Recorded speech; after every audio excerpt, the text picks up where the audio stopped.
Si tienen sus Biblias, y si no tienen Biblias, aquí hay a un lado.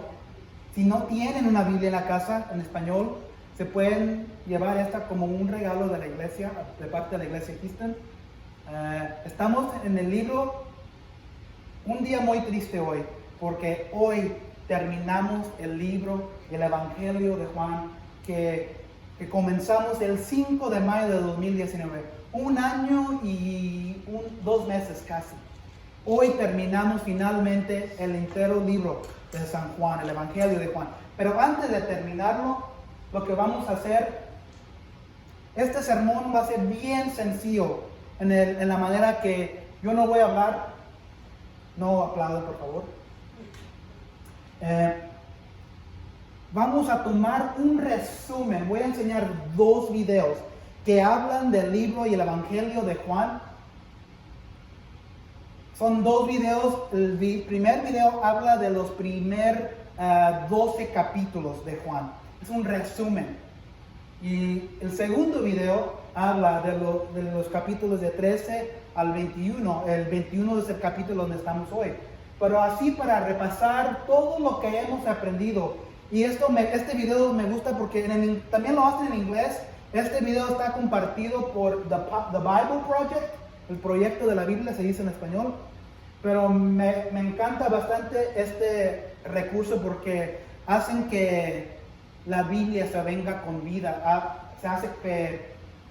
Lo hacen muy sencillo para que la multitud de gente puedan entender. Hemos cubrido 21 capítulos en un año y 2 meses. Y muchas veces para mí también es difícil de recordar todo lo que hemos aprendido. Entonces estos 2 videos van a compartir mucho de lo que hemos aprendido. Y luego después del primer video voy a compartir los últimos 10 versículos del capítulo en que estamos hoy. Luego vamos a ir al segundo video y luego voy a compartir un poco más de información al último. Entonces lo único que tienen que hacer ahorita, nada más escuchar.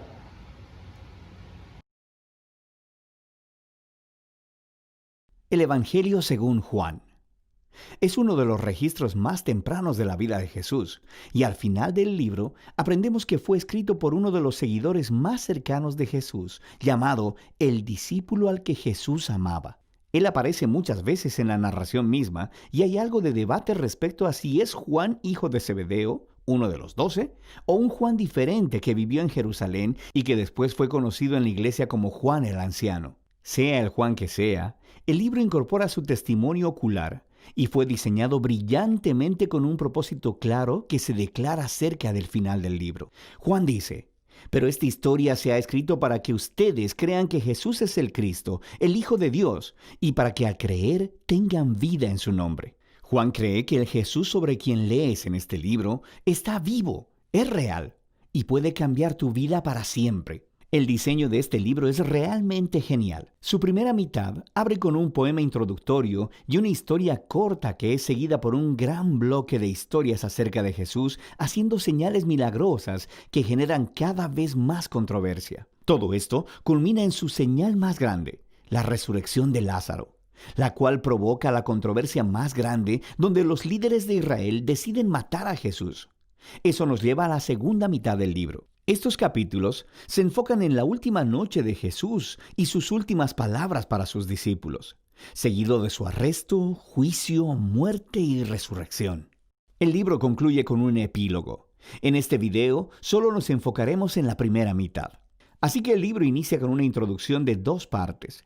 La primera, un poema que comienza con «En el principio ya existía el verbo», que es una alusión obvia a Génesis 1, cuando Dios creó todo a través de su palabra. Ahora, las palabras de una persona son distintas de la persona en sí, pero también son la encarnación de la mente y la voluntad de esa persona.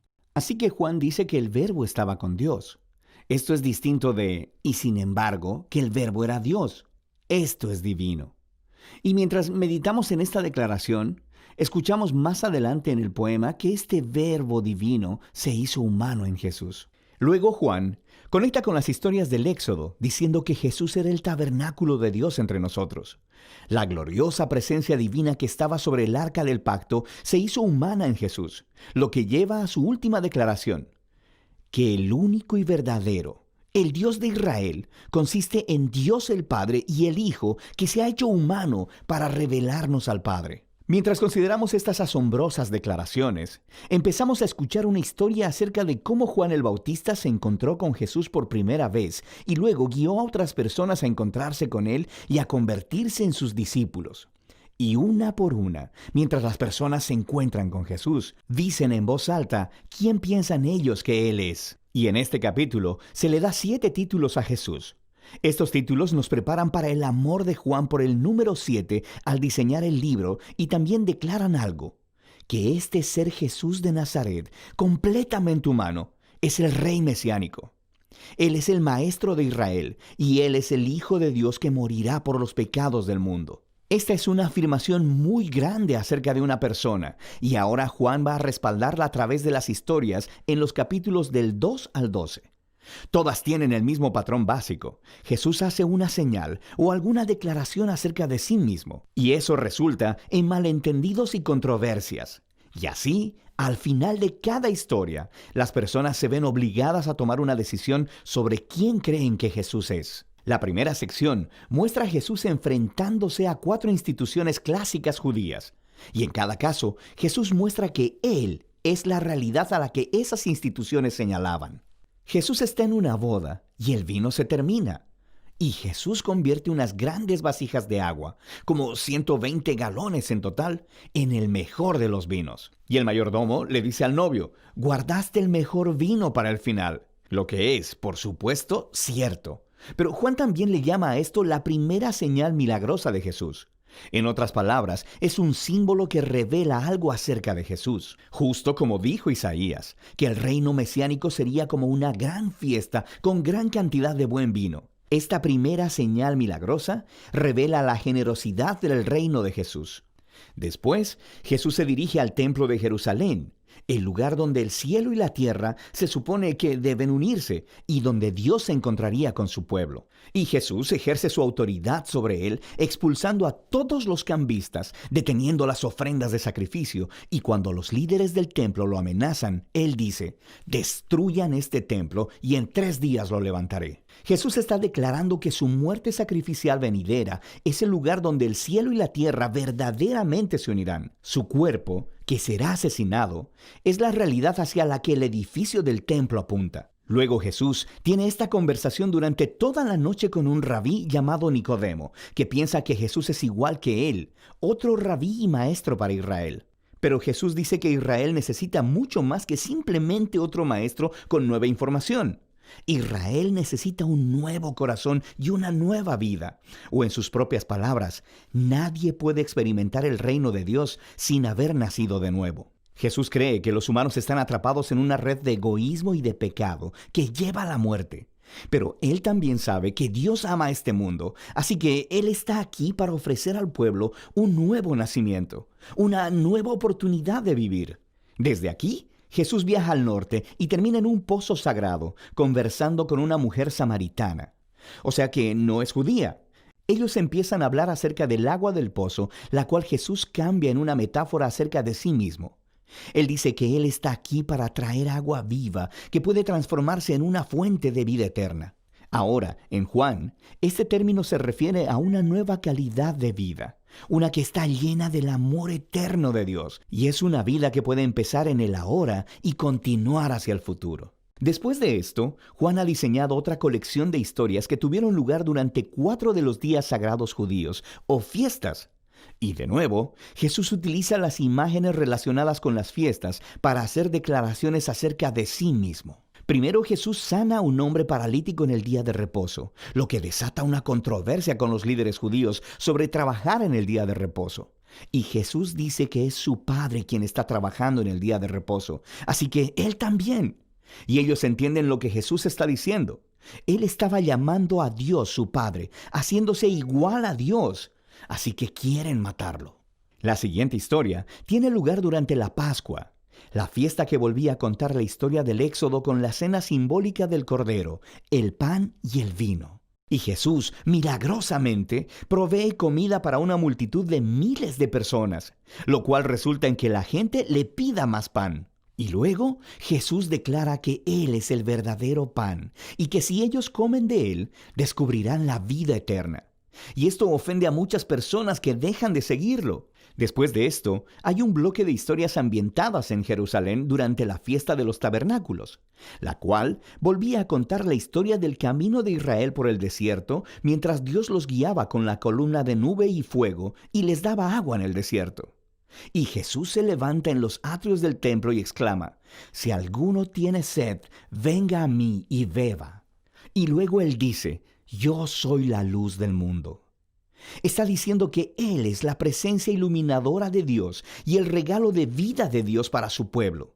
Y algunos le creen y le siguen, pero otros se ofenden. Y otros aún tratan de matarlo por estas afirmaciones exaltadas. La fiesta final es durante Hanukkah, que significa rededicación. Se trata de cómo Judas Macabeo limpió el templo de los ídolos y lo separó como santo una vez más. Y Jesús se dirige al área del templo y dice que Él es aquel que Dios ha apartado como el santo y que Él es el verdadero templo donde la presencia de Dios mora. Y también dice: «El Padre y yo somos uno». Esto enfurece tanto a los líderes de Israel que empiezan a trabajar en un plan para matar a Jesús. Así que Él se aparta de la ciudad. Todos estos conflictos culminan en una última señal milagrosa. Jesús se entera de que su querido amigo Lázaro está enfermo, pero su familia vive cerca de Jerusalén, que ahora es una trampa mortal para Jesús.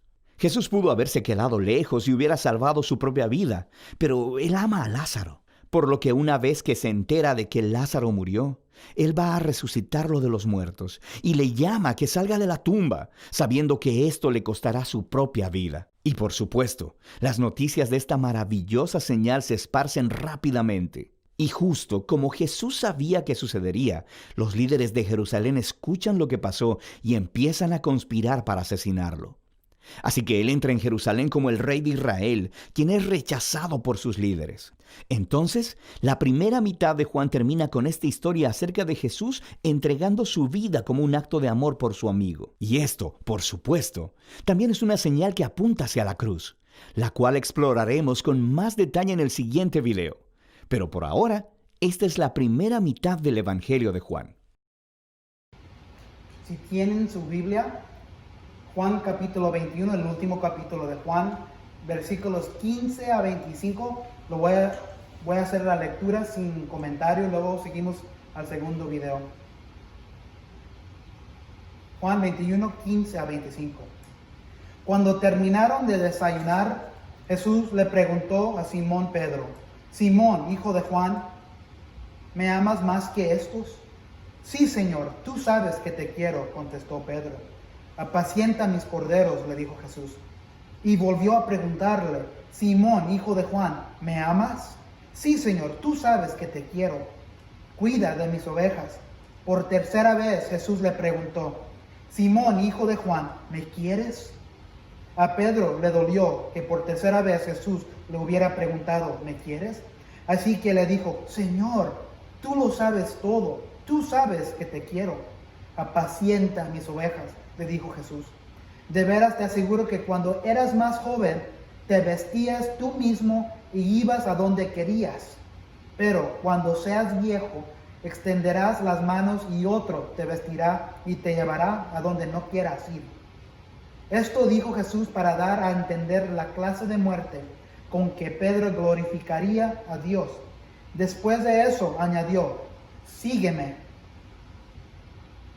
Al volverse, Pedro vio que los seguía el discípulo a quien Jesús amaba, el mismo que en la cena se había reclinado sobre Jesús y le había dicho: «Señor, ¿quién es el que va a traicionarte?». Al verlo, Pedro preguntó: «Señor, ¿y este qué? Si quiero que él permanezca vivo hasta que yo vuelva, ¿a ti qué? Tú sígueme nomás». Por este motivo corrió entre los hermanos el rumor de que aquel discípulo no moriría. Pero Jesús no dijo que no moriría, sino solamente Si quiero que Él permanezca vivo hasta que yo vuelvo, ¿a ti qué? Este es el discípulo que da testimonio de estas cosas y las escribió. Y estamos convencidos de que su testimonio es verídico. Jesús hizo también muchas otras cosas, tantas que si se escribiera cada una de ellas, pienso que los libros escritos no cabrían en el mundo entero.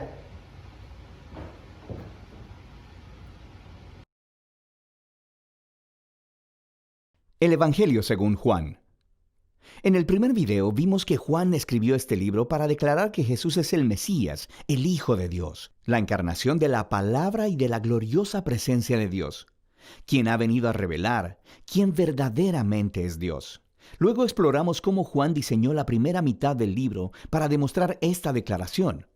Jesús hizo señales milagrosas y declaraciones grandiosas acerca de sí mismo, de que Él es la realidad a la que toda la historia de Israel apunta.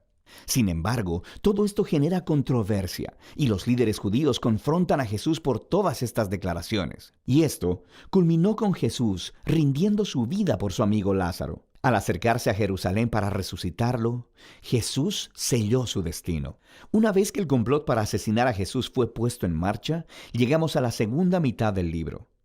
La primera parte se enfoca completamente en la última noche y las últimas palabras de Jesús a los discípulos, mientras intenta prepararlos para su muerte venidera. Jesús hace algo asombroso en la cena. Toma el rol de un sirviente común, arrodillándose para lavar los pies sucios de los discípulos, algo que en su cultura un rabí superior jamás haría por sus discípulos. Y Jesús dice que este es un símbolo del propósito de toda su vida, revelar la verdadera naturaleza de Dios como un ser de amor sacrificial y también como un símbolo de lo que Jesús está a punto de hacer al convertirse en un siervo y entregar su vida muriendo por los pecados del mundo. Esta acción le lleva a su gran mandamiento a los discípulos, que deben seguirle amándose los unos a los otros como Él los amó. Los actos de generosidad amorosa deben ser la marca de los discípulos de Jesús. Esto es lo que le mostrará al mundo quién es Jesús y por lo tanto, quién es Dios. A partir de aquí, Jesús empieza un largo discurso que concluye con una oración, y encontrarás que todo el conjunto es unificado por algunos temas recurrentes. Jesús dice una y otra vez que Él se irá, lo cual entristece a los discípulos, pero Jesús les dice que es lo mejor, porque eso significa que Él enviará al Espíritu, también conocido como el Consolador. Como humano, Jesús solo puede estar en un lugar a la vez. Pero el Espíritu puede ser la presencia divina y personal de Jesús en cualquier lugar y en cualquier momento. Y Jesús dice que el Espíritu hará varias cosas. Así que recuerda que para Juan, la deidad del único Dios consiste en esa relación de amor única entre el Padre y el Hijo. Jesús dice, el Espíritu es esa presencia personal de amor que vendrá a vivir en su pueblo y que los atraerá hacia el amor entre el Padre y el Hijo. Y así Jesús dice que sus discípulos son aquellos que permanecen en ese amor divino, así como los pámpanos están conectados a la vid. Él está aquí describiendo cómo el amor personal de Dios puede permear la vida de una persona, sanándola, transformándola y renovándola. Y hay más. El Espíritu también empoderará a los seguidores de Jesús para que lleven a cabo su misión en el mundo, de, primero que nada, cumplir el gran mandamiento de amar a otros a través de actos radicales de servicio. Pero Jesús también dice que la misión es llevar testimonio de la verdad, exponer y nombrar las maneras egoístas y pecaminosas en que los humanos se tratan unos con otros, y a declarar que en Jesús Dios salvó al mundo porque lo ama. Él ha abierto un nuevo camino para ser humanos de nuevo. Así que, finalmente, Jesús predice que habrá oposición. Justo como los líderes judíos lo rechazaron a Él, sus seguidores serán perseguidos. Pero les dice que no teman, porque Él ya ha conquistado y vencido al mundo. Ahora, ¿qué quiere decir Jesús cuando dice que ha vencido? Él no lo dice, pero esto nos lleva a la última sección del libro, donde Juan nos muestra cómo luce la victoria al estilo de Jesús. Los líderes judíos enviaron soldados donde estaban Jesús y sus discípulos para arrestar a Jesús. Y cuando los soldados preguntan, ¿quién de ellos es Jesús?, Él declara, yo soy. Y ellos caen de espaldas. Esto es brillante de parte de Juan. Estas palabras son la culminación de 2 grupos de 7 ocasiones en las que Jesús ha usado esa misma frase. Y todo esto resalta una de las declaraciones centrales de Juan acerca de Jesús. La palabra yo soy o en griego ego eimi, son la traducción del griego al hebreo del nombre personal del Dios del pacto que le reveló a Moisés en Éxodo 3. También se repitió muchas veces en Isaías, y Juan ha colocado estratégicamente 7 momentos en su narración donde Jesús dice, yo soy, seguido de alguna declaración asombrosa. Yo soy el pan de vida. Yo soy la luz del mundo, la puerta de las ovejas, el buen pastor, la resurrección, el camino, la verdad y la vida.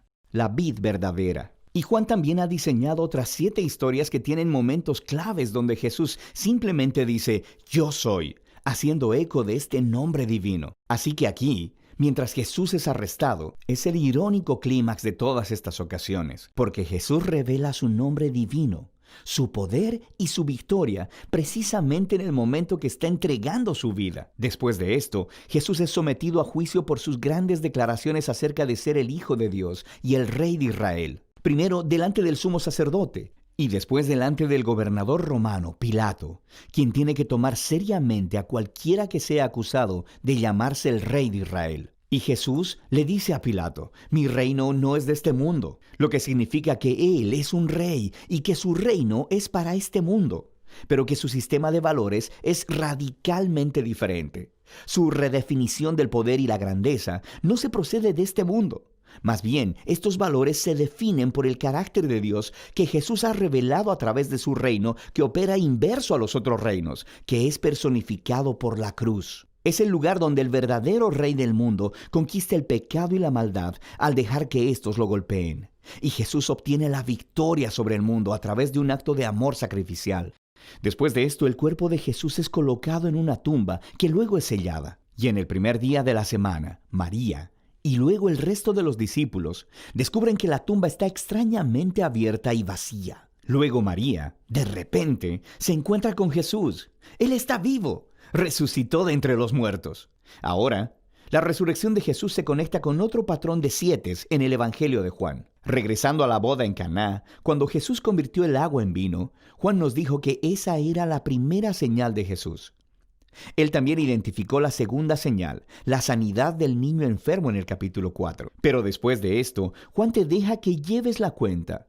Y si lo has hecho, habrás notado que la sexta señal fue la resurrección de Lázaro, la cual Jesús hizo a costa de su propia vida. Así que todas las señales apuntaban hacia esta séptima señal, la más grande de todas, en la culminación de la historia, la propia resurrección de Jesús. Esta demuestra la declaración de Jesús de que es el Hijo de Dios, el autor de toda vida, cuyo amor ha conquistado a la misma muerte. Después de la tumba vacía, Jesús se reúne con todos los discípulos y los comisiona, enviando al Espíritu como Él lo había prometido, para que ahora la misión que Él recibió de su Padre pueda continuar a través de ellos. Después de esto, el libro concluye con un epílogo que describe la misión continua en el mundo de los discípulos de Jesús. Algunos de ellos están pescando y no están capturando nada. Entonces Jesús se les aparece en la costa, pero ellos no lo reconocen, y Él les dice que echen su red al otro lado del bote. Y cuando le obedecen, capturan muchos peces, y es solo entonces que le reconocen como Jesús. Aquí Jesús está ofreciendo una imagen del discipulado que Él ordena. Sus seguidores serán más efectivos en el mundo cuando su enfoque no sea en el trabajo como tal, sino simplemente en escuchar la voz de Jesús y obedecerle cuando Él les hable. Entonces es cuando ellos verdaderamente le verán obrando en sus vidas. Después de esto, Jesús habla con Pedro y lo comisiona como un líder especial en el movimiento de Jesús, indicando que él también daría su vida un día. Pero en contraste con Pedro, los últimos momentos de la historia se enfocan en el autor de este evangelio, el discípulo al que Jesús amaba. Y a diferencia de Pedro, su trabajo no era dirigir el movimiento de Jesús, sino más bien dedicar su larga vida a llevar el testimonio de Jesús para que otros creyeran en él. Y eso es justamente lo que ha hecho aquí, al escribir esta asombrosa historia acerca de Jesús, el Mesías, el Hijo de Dios. Y de eso es que se trata el Evangelio de Juan. He titulado estos últimos versículos, el pasaje, si amas a Cristo, sigues a Cristo y compartes la verdad de Cristo. Si amas a Cristo, sigues a Cristo y compartes la verdad de Cristo. 15 a 19. Hemos mirado ¿Se acuerdan la semana pasada que estaba Jesús ahí a un lado, a un lado de la tierra, y los discípulos estaban en el barco? Habían pescado toda la noche sin capturar nada. Y luego miran a alguien ahí afuera, ahí a un lado del río, y esa persona era Jesús, pero no lo reconocían. Jesús les dice: echen su red a un lado para acá. Lo escuchan y no pueden sacar el red de pescado, y inmediatamente Juan dice: es el Salvador, es Jesucristo. Pedro escucha, y ¿qué es lo que hace Pedro? Se mete y a nada hasta la orilla del río. Y tienen un desayuno, un desayuno, ¿se acuerdan? Y aquí es donde comenzamos la historia, 15:19. Cuando terminaron de desayunar, Jesús le preguntó a Simón Pedro: Simón, hijo de Juan, ¿me amas más que esto? Sí, Señor, tú sabes que te quiero, contestó Pedro. Apacienta mis corderos, le dijo Jesús.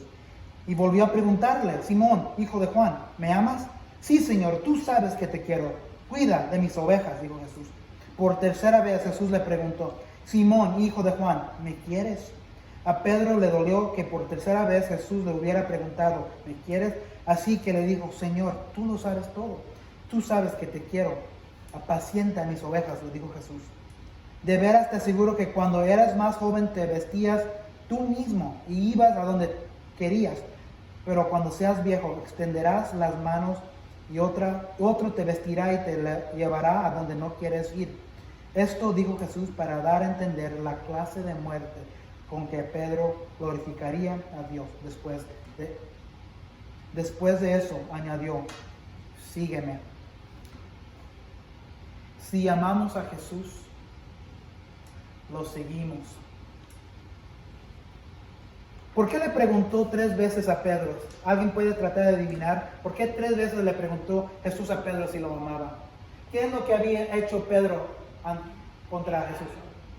Negar. Sí. Lo estaba poniendo de nuevo, sí. Lo estaba perdonando. Lo estaba restaurando.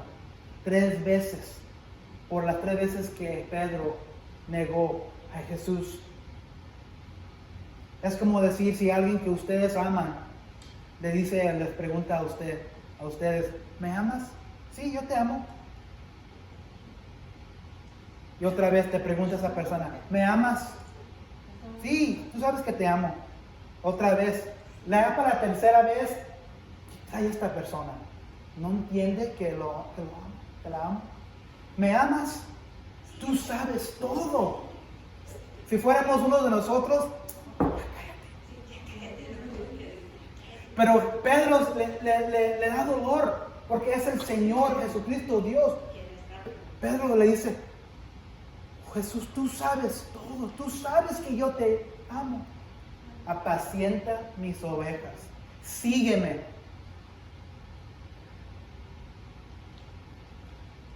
En inglés tenemos un término que se dice lip service, servicio de labio.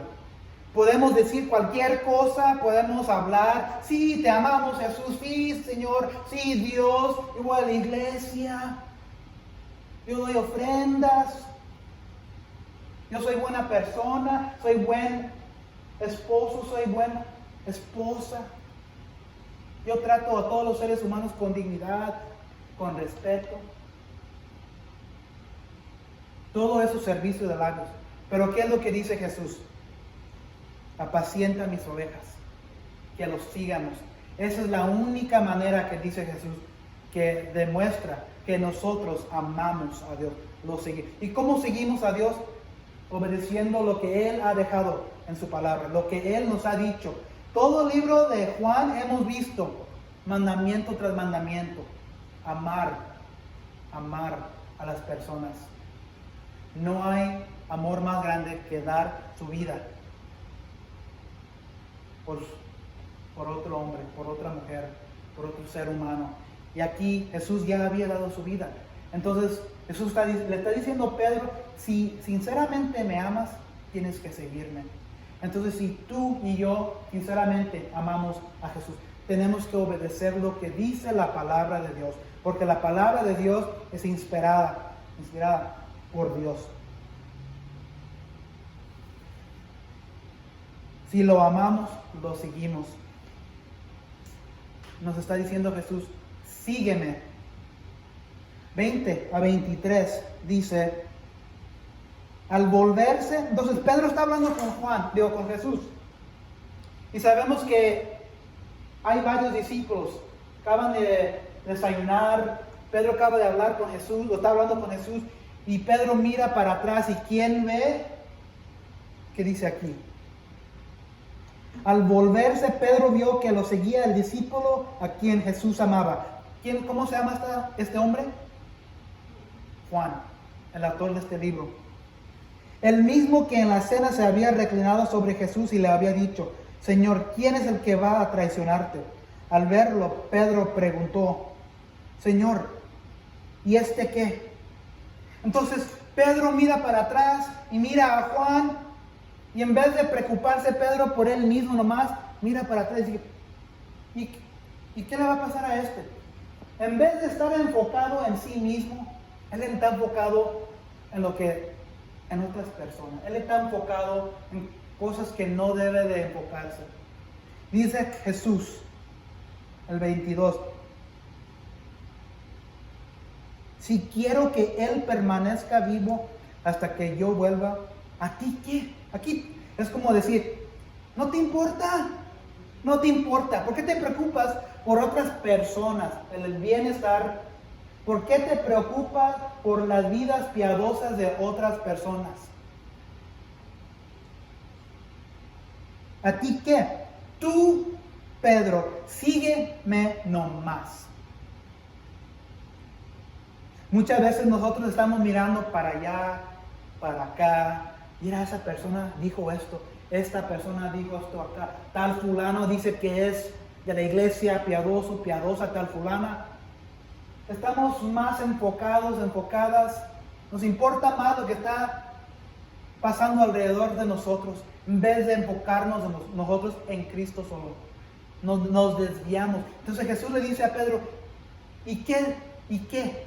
Eso no tiene nada que ver contigo. Tú solo sígueme a mí. No te fijes en los demás, tú sígueme. Entonces, la primera parte Jesús le dice, sígueme. La segunda parte Jesús le dice, no te enfoques. Nada de eso importa. Tal fulano, tal fulana, eso no importa. Tú sígueme. 24, 25, y aquí terminamos el libro entero de Juan. Este es el discípulo que da testimonio de estas cosas y las escribió, y estamos convencidos de que su testimonio es verídico. Jesús hizo también muchas otras cosas, tantas que si se escribiera cada una de ellas, pienso que los libros escritos no cabrían en el mundo entero. Aquí miramos que el testimonio de Juan es verdad. ¿Alguien alguna vez en su vida han visto un accidente en persona cuando ocurrió? Y luego el oficial o la policía les pregunta qué es lo que pasó, porque ustedes son un testigo, ¿verdad? Y el oficial o el policía lo toma como ¿qué? Como verdad, ¿verdad? Pueden ver varios testigos. Este es el testigo de Juan.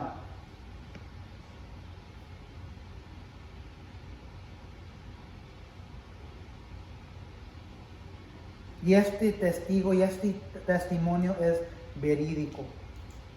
Juan está diciendo, yo estoy jurando ante Dios que lo que estoy diciendo es verdad. Cuando usted es un testigo de algo que ocurrió, ustedes van a mentir al oficial, a la policía. ¿Por qué no? No se quieren meter en problemas, ¿verdad? Imagínense Juan, porque mucha gente dice que lo que ocurrió en la Biblia no es verdad. Nunca ocurrió, nunca pasó. Pero tenemos varios evangelios, varios libros que dice lo mismo. Dice Juan, yo miré con mis propios ojos. Juan 20, 30, 31, ya lo cubrimos la última vez. Dice, Jesús hizo muchas otras señales, es casi comparado a lo que dijo aquí. Jesús hizo muchas otras señales milagrosas en presencia de sus discípulos, las cuales no están registradas en este libro. Pero estas se han escrito para que ustedes crean que Jesús es el Cristo, el Hijo de Dios, y para al creer en su nombre tengan vida eterna. El testimonio es verdad. Y concluimos con el título de este mensaje. Si amamos a Cristo, si amas a Cristo, si amas a Dios, sigues a Cristo. Y si sigues a Cristo, compartes la verdad de Cristo. Podemos decir que lo amamos, pero la única manera de demostrar que lo sinceramente amamos es seguirlo, y seguirlo compartimos la verdad de Cristo. Cuántas de nosotros tenemos a gente en nuestras familias, seres queridos, amigos, que están bien perdidos, bien perdidos? Sabemos que el día que mueran, si no han creído en la verdad de Cristo, van a ir al infierno. Eso es un sentimiento bien triste. Es un dolor. Si sinceramente amamos a esa persona, si amamos a Cristo, hay que compartir la verdad de Cristo. Porque cada uno de nosotros tenemos a gente en nuestras vidas que están bien perdidos, bien desviados. Y sus vidas se demuestran en la manera de vida que ellos viven. Quizás andan en drogas, quizás son alcohólicos, quizás asesinaron a alguien, quizás vivieron una vida y están ahorita encerrados en la cárcel, quizás van de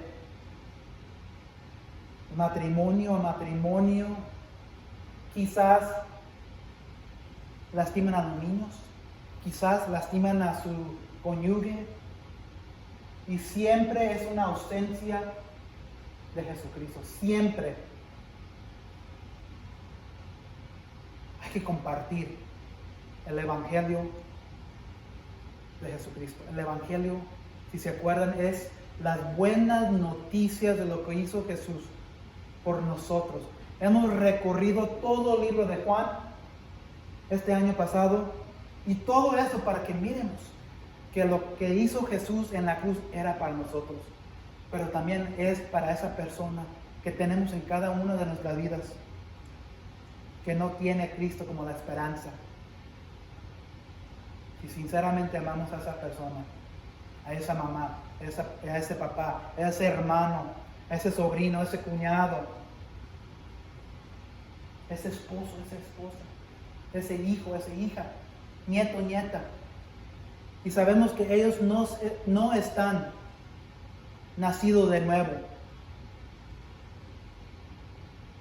La verdad es que si ellos no creen en Cristo, en este lado del cielo, esa persona se va a ir al infierno. Podemos vivir con eso sobre nosotros si ellos se van de este mundo, sabiendo que tuvimos la oportunidad de compartir estas buenas noticias de lo que hizo Jesús por nosotros. Cada uno de nosotros tenemos esa esperanza en nuestros corazones. Pero si sinceramente amamos a Cristo, una de las maneras de seguir a Cristo es compartir la verdad de Cristo. Cada uno de nosotros hemos sido afectados de tener esa esperanza en nuestros corazones. Hemos hablado de esa esperanza. Cuando vienen las pruebas, cuando viene el COVID, cuando viene la posibilidad de una tormenta, tenemos una paz en nosotros. Conocemos a esa gente que cuando viene la tormenta, cuando viene la oscuridad, cuando viene el sufrimiento, se deshacen, ¿verdad? Porque no hay o no contienen la paz de Jesucristo en su corazón. Hay que decir, te amo, querido mío. Te amo y quiero compartir lo que a mí me da paz. No está garantizado que ellos lo van a aceptar a Jesucristo, pero lo único que podemos hacer es obedecer a Jesucristo. Leo de nuevo Juan 20, 31. El propósito de por qué Juan escribió el libro que él escribió. Jesús hizo muchas otras señales milagrosas en presencia de sus discípulos, las cuales no están registradas en este libro. Este es el propósito por lo que debemos de vivir en nuestras vidas. Pero estas se han escrito para que ustedes, tú, yo, nuestras familias, nuestras amistades, los que amamos, crean que Jesús es el Cristo, el Hijo de Dios, y para que al creer en su nombre tengan vida. Padre Celestial, gracias por tu Hijo Jesús. Gracias por el testimonio de Juan. Él es testigo de lo que miró, de lo que escuchó. Vivió con Jesús, habló con Jesús, estaba a los pies de Jesús y tomamos ese testimonio como la verdad. Sabemos que tu Hijo Jesús hizo muchas otras cosas que si estuvieran escritos, no habría suficientes bibliotecas, libros en este mundo para contener todo lo que hizo Jesús. Pero lo que sí ha sido escrito para que nosotros podamos creer que Él era el Cristo, el Hijo de Dios, para tener vida eterna. No necesitamos nada más. Necesitamos lo único que ha sido escrito en las palabras de tu Hijo Jesús. Padre, gracias por este libro sagrado. Gracias por el testimonio que hemos escuchado, que hemos visto. Tu Hijo Jesús es tu Hijo. Murió por nosotros. Danos la fuerza. Danos la bendición de poder compartir esas noticias con la gente que nos rodea en nuestra vida. Te amamos, Jesús. Te amamos. Muchas veces tú nos preguntas, ¿me amas? Hijo, hija mía, ¿me amas? Nos estás preguntando si sinceramente te amamos.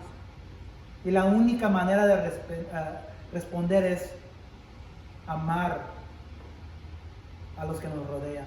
Gracias, Padre, por todo lo que haces en nuestras vidas. En el nombre de tu Hijo Jesucristo. Amén. Están despedidos.